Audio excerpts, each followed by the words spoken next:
దేవుని పరిశుద్ధ నామమునకు మహిమ కలుగునుగాక. ప్రియులారా, ప్రభునామన మీ అందరికీ వందనాలు తెలియజేస్తూ ఉన్నాను. దేవుని వాక్యాన్ని ధ్యానిందాము. కీర్తనల గ్రంథం 119వ అధ్యాయము 37వ వచనం. వ్యర్థమైన వాటిని చూడకుండా నా కన్నులు త్రిప్పివేయము, నీ మార్గములలో నడుచుకున్నటకు నన్ను బ్రతికింపుము.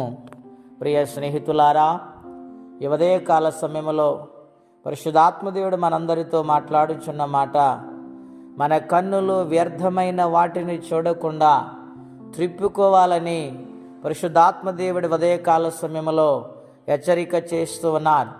ప్రియులారా, గొప్ప వ్యక్తి, దేవునితో మాట్లాడే వ్యక్తి, దేవుడి మాట చెప్తే లోబడి జీవించే వ్యక్తి, గొర్రెల దొడ్డులో నుండి రాజసింహాసనమునకు దేవుని ఆశీర్వాదము చేత, దేవుడు నడిపించుట చేత రాజుగా మారిన దావీదు, ఆయన ఒకానొక సమయంలో చూడరాని దృశ్యాన్ని చూసి కన్నులు తిప్పుకోలేక పాపములో పడిపోయి హత్యలు చేశాడు.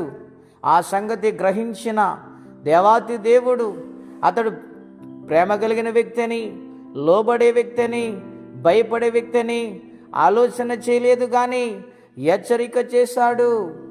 ఆయన తన యొక్క ప్రవక్తను పంపించి ఒక కథ రూపముగా తన పాపాన్ని తనకు తెలియచేసినప్పుడు అతడు, నేను చేయలేదు, నేను ఈ యొక్క విషయములో నాకేమీ తెలియదని అబద్ధమాడలేదు. దేవుని ఎదుట తన పాపమును ఒప్పుకున్నాడు.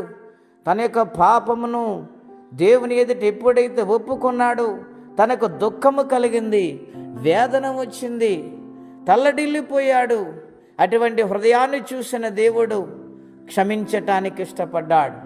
ఒక బత్షెబా విషయములో తప్ప ఆయన ఏ విషయములైనా యథార్థంగా బ్రతికాడని లేఖనాల్లో వ్రాయబడింది. ప్రియులారా, ఒకవేళ తెలిసి తెలియని రీతిగా, అనుకోని రీతిగా చూడరాని దృశ్యాలు చూసి ఒకవేళ దేవుని బాధ పెడుతున్నామేమో, అందుకని దేవుడు ఈ దినాన మనతో మాట్లాడుచు ఉన్నారు.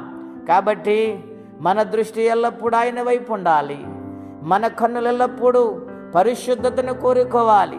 మన కన్నులు ఎల్లప్పుడూ జాలి హృదయము కలుగులాగున, ఆదరణ కలిగించులాగున, మన కన్నులు ఎప్పుడు కూడా చూసిన దాన్ని బట్టి ఆలోచించేలాగున, యథార్థత కలిగి ఉండేలాగున ఉండాలని ప్రభుపేట మనము చేస్తూ ఉన్నాను.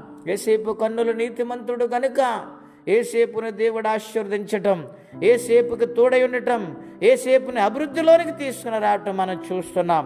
కాబట్టి మన కన్నులు పవిత్రముగా ఉంటే దేవుడు ఎంతో సంతోషిస్తాడు. ప్రియులారా, కనుక ఈ కన్నుల విషయంలో బహు జాగ్రత్త తీసుకోవాలని ప్రభు పేట మనవి చేస్తూ ఈ మాటలు నేను ముగిస్తూ ఉన్నాను. ప్రార్థన అండి. దయగల మా తండ్రి, ఘనమైన మీ నామం కొరకై స్తోత్రం చెల్లిస్తున్నాం. వ్యర్థమైన వాటిని చూడకుండా కన్నులు త్రిప్పివేమైన భక్తుడు బ్రతిమాలుకుంటూ ఉన్నాడు.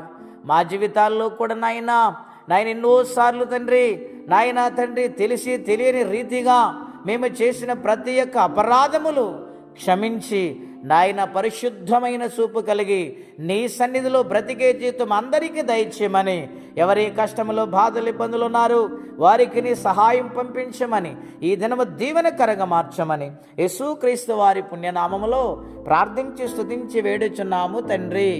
ఆమెన్. దేవుడి నిండారుగా మనలను దీవించి ఆశీర్వదించునుగాక. ఆమెన్.